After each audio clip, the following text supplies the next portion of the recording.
ये संत महात्मा जो हमारे बीच घूमते हैं पहले अपनी तैयारी कर लिए। जो बातें आपसे कही जाती है कि ऐसा न करो, नशा दुर्व्यसन नहीं करते हैं, ये मांस मछली नहीं खाते हैं, इंद्रिय लंपट नहीं है,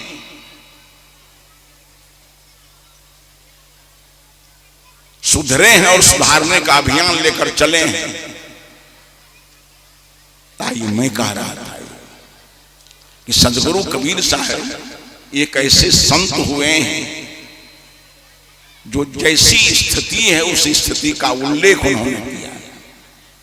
आपने किताबी ज्ञान के आधार पर किया और आज तक बोले चले जा रहे हो कि ब्राह्मणों असम्मुखम आसित बाहु राजन्य कृता।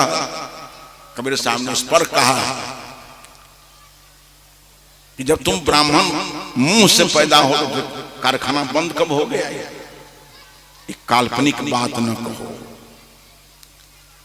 कोई मुंह से पैदा नहीं होता है। प्रजनन द्वार सबका एक है, प्रजनन अवधि सबकी एक है, आकृति सबकी एक है और जीवन जीने के सारे संसाधन एक से हैं। उन्नति के कर्म सबके लिए एक है और शांति के लिए साधना सबके लिए एक है। भौतिक उत्कर्ष के लिए सारे लोगों को कर्म करने चाहिए और शांति के लिए सारे लोगों को साधना करनी चाहिए। कोई ब्राह्मण ऐसा नहीं है जो साधना नहीं करे शांति मिल जाए उसको। कोई क्षत्रिय ऐसा नहीं है कि साधना नहीं करे शांति मिल जाए उसको।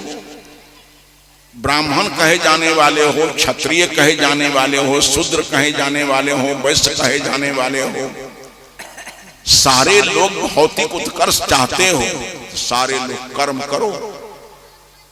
कर्म का निर्देश कबीर साहब ने दिया कि कहाँ ही कबीर कुछ उद्यम कीजिए, आप खाए और को दीजिए। सदगुरु कबीर साहब जन जन के हृदय में श्रम भावना को जगाया। सारे लोग श्रमशील बनो, खेत में काम करो, जानवरों का पालन करो, विद्यालय महाविद्यालय विश्वविद्यालय में जाकर के ऊंची शिक्षा प्राप्त करो, ज्ञान का संवर्धन करो, धन का संवर्धन करो, परिवार समाज के संगठन को मजबूत करो। इस सब कुछ तुम्हारे करने से हो। इसलिए जन जन के अंदर कर्म भाव को कबीर साहब ने जगाया। ऐसे हमारे ऋषि ने भी कहा है, वेद के ऋषि ने कहा कुर्वन्नेवेह कर्माणि जीज विशेषं छतं समाह। निरंतर 100 वर्षों तक कर्म करते हुए जीने की इच्छा करनी चाहिए। बिना कर्म से कुछ होता नहीं है। हमारा कर्म जब खेत में जाता है तब धरती मोती उगलती है। वो किसी भगवती भगवान और भूया देवता की कृपा से खेत में अन्न पैदा नहीं होता है। किसान का जब श्रम जाता है, कर्म जाता है खेत में तो धरती मोती उगलती है। हमारे बेटे जो छात्र छात्राएं हैं जब विद्यालय महाविद्यालय विश्वविद्यालय में कठोर श्रम करते हैं तो उसके अंदर कैपेसिटी आती है, वो IAS IPS बनते हैं। सब जगह कर्म है। अखाड़ा में जब हमारा कर्म जाता है तो हम पहलवान बनते हैं। कारखाना में जब हमारा कर्म जाता है तो सारी वस्तुओं का उत्पादन होता है। किसी कृपा से तो नहीं होगा। अगर आप खेत में कर्म नहीं करो, अब बैठ करके गीता का पाठ करते रहो, जय हनुमान ज्ञान गुण सागर कहते रहो, ओम भूर्भुवः तत्सवितुर्वरेण्यं भर्गो देवस्य धीमहि धियो यो न प्रचोदयात् गायत्री मंत्र का जाप करते रहो, देवताओं की उपासना करते रहो, मंत्र का जाप करते रहो। खाली खेत में ट्रैक्टर हल न चलाओ, खेत में क्या होगा? जंगल की फसल, दाना दाना के लिए मर जाओगे देवता के भरोसे, भगवान के भरोसे। कबीरदेव कहते हैं सबका आशा भरोसा छोड़ करके श्रम का भरोसा करो। कर्म हिया बल आपनो छाड़ बीरानी आस। खूब श्रम करो। बिना कर्म से तुम्हारा भौतिक विकास नहीं होगा। किसी के भरोसे बैठो नहीं। सत्संग में आना है, अब परंपरा का मारा हुआ दिमाग है। एक आदमी कहा सत्संग में चलोगे ना, कहा जाने का मन तो था, कहा लेकिन देखते हैं ऊपर वाले की मर्जी। कहा यह भी उसी खाता खेसरा का आदमी है, वह ये लाचारी लेकर बैठा हुआ है कि ऊपर वाले की मर्जी। एक आदमी कहा सत्संग में चलोगे ना तो भाग को टटोल रहा है। दो तरह के लोग यहाँ हैं, जो भगवान के भरोसे हाथ पर हाथ देकर बैठे हुए हैं, और कुछ लोग ऐसे हैं कि भाग को टटोलते हैं कि सत्संग में जाना हमारे भाग में लिखा है कि नहीं, धनवान हमारे भाग में लिखा है कि नहीं, विद्वान होना हमारे भाग में लिखा है कि नहीं। कोई भगवान के भरोसे हाथ पर हाथ देकर बैठा है और कोई भाग को टटोल रहा है। सदगुरु कबीर साहब कहते हैं दोनों को छोड़ दो, क्योंकि आप समझिए कबीर विचार क्या है। एक तरफ भगवानवाद की धारा है, दूसरी तरफ भागवाद की धारा है। मेरी बातों पर ध्यान दीजिए। एक तरफ भगवानवाद की धारा है, दूसरी तरफ भागवाद की धारा है, और दोनों धाराओं के बीच से सदगुरु कबीर साहब की पुरुषार्थवादी धारा चलती है। भाग भगवान के भरोसे न बैठो, सारे लोग श्रम और साधना के भरोसे बैठो। जो कुछ भी होना चाहते हो, बनना चाहते हो, पाना चाहते हो, श्रम और साधना चाहिए। कबीर साहब के विचार इतने जीवंत हैं, जहां कहीं कोई अवज्ञानिकता नहीं है, कहीं कोई भ्रम नहीं है, कहीं कोई उलझन नहीं है। ये ध्यान और साधना की बात करते हैं। बहुत उलझन पैदा की लोगों ने ध्यान में। सदगुरु कबीर का जो ध्यान है, उनकी जो साधना, उसमें कोई उलझन नहीं है। इन सारी बातों को आप समझेंगे 2 दिनों के सत्र में। अभी थोड़ी व्यवहारिक धरातल मैंने चर्चा की आपके सामने। ध्यान साधना जो जीवन का उच्चतम रहस्य है शांति के लिए, समय स्वास्थ्य अनुकूल रहने पर कल के सत्रों में चर्चा होगी। ध्यान क्या है इसको आप समझेंगे, साधना क्या है इसको आप समझेंगे। सदगुरु कबीर के जीवंत विचारानुसार कि सारी उलझनों को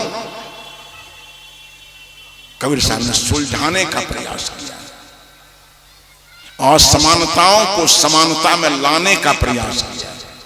आदमी आदमी के बीच असमानता है, आदमी आदमी से छुआ जाता है। कैसी कलुषित भावना आपकी है।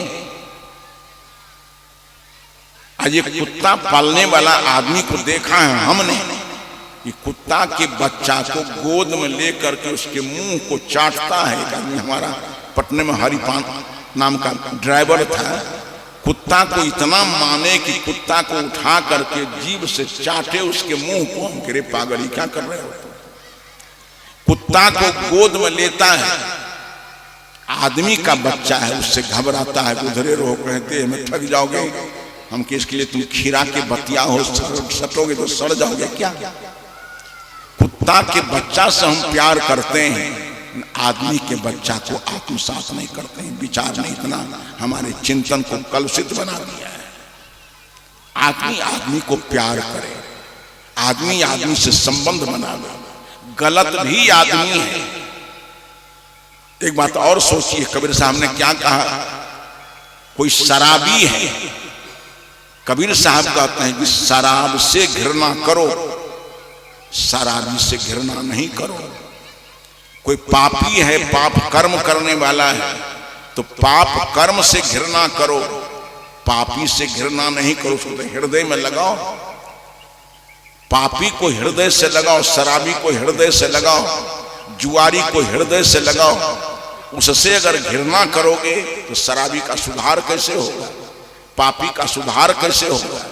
अगर अंगुली माल से भगवान बुद्ध घृणा कर देते, अंगुली माल बदल करके इतना बड़ा संत कैसे होता। रत्नाकर से सप्तऋषि अगर घृणा करते तो रत्नाकर बदल करके ऋषिवर वाल्मीकि कैसे हो जाता। इतनी विलक्षण सोच कबीर साहब की है। आज देख लो, एक कबीर पंथ विचार मंच का पंडाल है, बहुत से लोग पंडाल बनाते हैं संप्रदाय वाले, तो उसमें एक दरवाजा होता है आने जाने का, और वहां लिखा होता है कि प्रेमी आदमी ही इसमें प्रवेश कर सकता है। यानी मतलब जो हमारे सिद्धांत को मानने वाला है, हमारे सिद्धांत में दीक्षित है, वही आदमी इसमें प्रवेश करेगा, और लोग आने का अधिकारी नहीं है। कबीर साहब का पंडाल चारों तरफ से खुला हुआ है। पूर्व से आ जाओ, पश्चिम से आ जाओ, दक्षिण से आ जाओ, उत्तर से आ जाओ, शराबी आ जाओ, जुआरी आ जाओ, चोर आ जाओ, हत्यारा आ जाओ, सारे लोग आओ। इस सत्संग पंडाल में आओगे तभी तुम्हारे सारे गलत कर्म छूटेंगे। एक बात और गौर कीजिए आप लोग, ये कॉन्वेंट सब खुल रहे हैं, नए नए विद्यालय खुल रहे हैं। अब विद्यालय का जो प्रबंधक है वो गेट पर लिख दे कि निरक्षर बच्चे हमारे स्कूल में नहीं आ सकते हैं, तो वहां शेक्सपियर जाकर क्या करेगा? टीचर अगर लिख दे कि कोई निरक्षर बच्चा हमारे विद्यालय में नहीं आएगा, तो वहां विद्वान जाकर क्या करेगा? हॉस्पिटल सब खुलते हैं, हॉस्पिटल या क्लिनिक के दरवाजे पर डॉक्टर लिख दे कि कोई आदमी रोगी यहां नहीं आ सकता है, तो गामा पहलवान जाकर क्या करेगा? हॉस्पिटल तो रोगी के लिए है, विद्यालय तो निरक्षरों के लिए है। उसी तरह से सदगुरु कबीर विचार पंडाल अनाचारियों के लिए, व्यभिचारियों के लिए, शराबियों के लिए, सारे अनैतिक कर्म करने वालों के लिए, सारे लोग आ जाओ। कबीर विचार मंच से होने वाले विचारों को सुन सुन करके रूपांतरित होकर के जाओ, बदल करके जाओ। सुनोगे, समझोगे, तभी तुम्हारे जीवन में परिवर्तन होगा, रूपांतरण होगा, तुम अपने आप को बदल सकोगे। तो कबीर साहब पाप से घृणा करते हैं, पापी से घृणा नहीं करते। शराब से घृणा करते हैं, शराबी से घृणा नहीं करते हैं। जुआ से घृणा करते हैं, जुआरी से घृणा नहीं करते हैं। सबको आत्मसात करते हैं, सब सुधरे, सबका रूपांतरण हो, सबका परिवर्तन हो।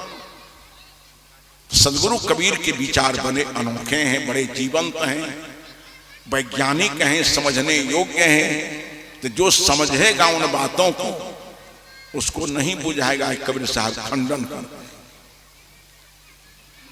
एक दिन हमारे यहाँ एक पंडित जी कहा, कबीर साहब ने ब्राह्मणों का बहुत खंडन किया है। हम कि तब कबीर को तुम समझे नहीं। कबीर साहब ने ब्राह्मण का कतई खंडन नहीं किया है। कबीर साहब ने जितना सम्मान पंडितों को दिया है, शायद कोई उतना सम्मान दिया हो। सदगुरु कबीर देव कहते हैं, कहीं कबीर हम जात पुकारा, पंडित हो सो करे विचार। जो मैं बातें बोल रहा हूं, मेरे विचारों के गुह्यतम रहस्य को कोई पंडित ही समझ सकता है। इतना आदर। ऐसे सारे लोगों को कबीर साहब सलाह देते हैं कि पंडित सो बोलिए हितकारी, आदर पूर्वक पंडितों से मिलो, श्रद्धा पूर्वक मिलो। पंडित तो हो, पंडित की प्रशंसा कबीर साहब करते हैं। पंडित किसे कहते हैं? थोड़ा शब्द पर ध्यान दीजिए आप लोग। पंडा शब्द है, पंडा। पंडा किसे कहते हैं? सत्या सत्य विवेकनी बुद्धि जास पंडा। सत्य और असत्य, धर्म अधर्म, कर्तव्य और अकर्तव्य को निर्णय करने वाली बुद्धि को पंडा कहते हैं। और वह पंडा जिसके पास हो उसको पंडित कहते हैं। और उस पंडित का कबीर साहब भरपूर आदर करते हैं। जिसके पास पांडित नहीं है, सत्य असत्य का निर्णयात्मक ज्ञान नहीं है, धर्म अधर्म का निर्णयात्मक ज्ञान नहीं है, कर्तव्य कर्तव्य का निर्णयात्मक ज्ञान नहीं है, कबीर साहब उसको नहीं छोड़ते। एक दिन कबीर साहब अपने आश्रम से निकले, तो देखे कि एक मकान है एकांत में, भीड़ बहुत है वहां। कबीर साहब ने एक आदमी से पूछा तो क्या है? कहा जगदम्बा मंदिर है। कहा भीड़ बहुत है। कहा गुरुजी नवरात्र चल रही है, दशहरा का समय, आज समापन का दिन है। कबीर साहब ने सोचा जब मंदिर है तो वहां जाना चाहिए, पंडित लोग हैं तो वहां जाना चाहिए। कबीर साहब चले गए वहां। दशहरा वाला पंडित होता है बड़ा कड़गड़, जानते हैं कि नहीं आप लोग? वो जांग पर जौर रख करके इसी पर कलश स्थापन करता है, 9 दिन तक बैठा रहा है। इतना कठोर पंडित। अब जांग पर जौर रख करके कलश स्थापित करके कबीर साहब ने कहा कि बड़ा बिहार आदमी है भाई। कुछ पंडित लोग धर्म की पोथी बांच रहे हैं उधर, कुछ भगत लोग जगदम्बा के सामने खड़े होकर के प्रार्थना कर रहे हैं। इस सारे दृश्यों को कबीर साहब ने देखा। अब बगल में 1.5 दर्जन भेड़ बकरे बंधे हुए हैं। कबीर साहब की समझ में बात नहीं आई। पंडित तो जो कलश लेकर के बैठा हुआ है जांग पर, कुछ पंडित लोग धर्म की पोथी बांच रहा है, भगत लोग एक पैर पर खड़े होकर के जगदम्बा से प्रार्थना कर रहा है। ये भेड़ बकरा कौन गायत्री मंत्र का पाठ कर रहा है? इसको यहां रहने की क्या आवश्यकता है?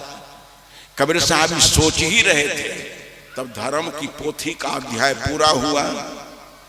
पंडित जी ने शंख का एक बिगुल फूंक दिया और उसी पंडित के बीच से पत्थर हृदय का आदमी निकला, हाथ में कृपाण लिया, धर धराधर सीताराम सारी भेड़ बकरों को काट करके ढेर कर दिया। कबीर साहब ने कहा बड़ी भूल हो, मैं मंदिर समझ करके आया, मैंने समझा कि ये बूचर खाना, ये पंडित समझ करके आया, इन एक भी इसमें पंडित नहीं है। कहा क्यों? कबीरदेव कहते हैं कि धर्म कथय जहां जीव बधय तह अकर्म करू मेरे भाई, जो तुम्हारे को ब्राह्मण कहिए काको कहिए कसाई। इतनी हिम्मत कबीर साहब के पास।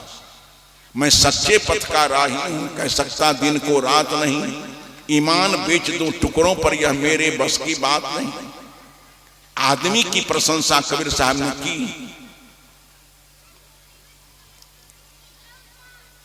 कि मनुष्य जीवन के समान उत्तम कोई जीवन नहीं है।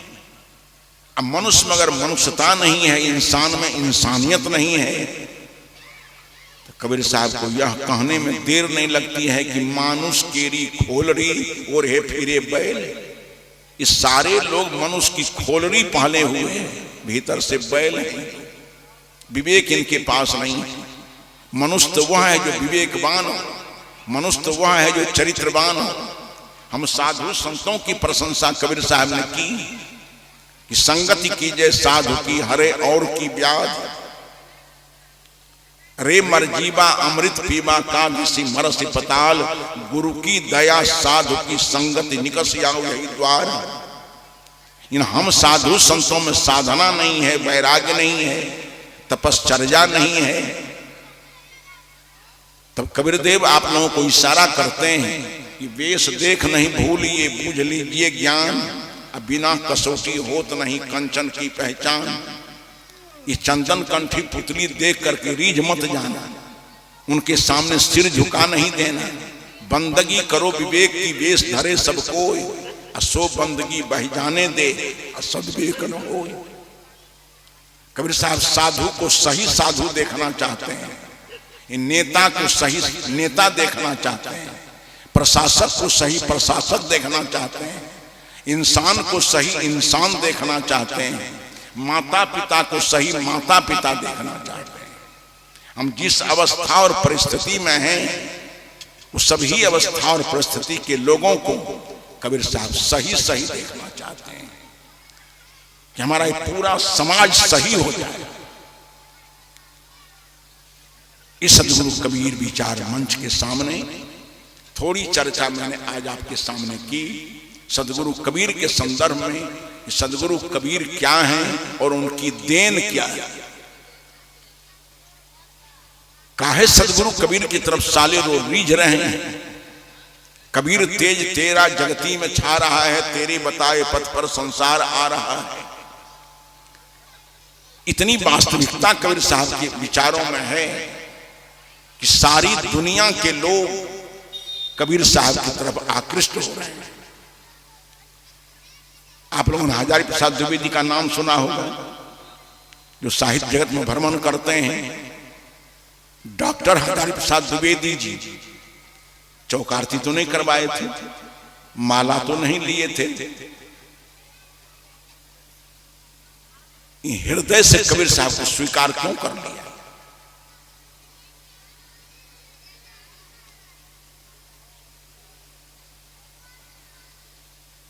दुनिया के लोग कबीर साहब को स्वीकार क्यों किया? रजनीश का आप लोगों ने नाम सुना होगा, आचार्य रजनीश, भगवान रजनीश, ओशो रजनीश। भारतीय सभी संतों पर उन्होंने कलम चलाई है। कबीर की प्रशंसा में जो उनकी दर्जनों किताबें हैं। रजनीश ऐसा दुनिया का प्रसिद्ध विचारक, कहा कबीर के ऐसा सत्य कहने वाला, यथार्थ कहने वाला, उलझन रहित विचार देने वाला दुनिया में कोई महापुरुष पैदा नहीं हुआ है। इतने साफ साफ विचार कबीर साहब के हैं, कहीं उलझन नाम की चीज नहीं है। आज ध्यान को भी लोगों ने उलझा दिया है, साधना को उलझा दिया है। सदगुरु कबीर की जो साधना पद्धति है कितना उलझन मुक्त है। समय और स्वास्थ्य अनुकूल रहा तो कल चर्चा करूंगा। आज कुछ इन्हीं शब्दों के साथ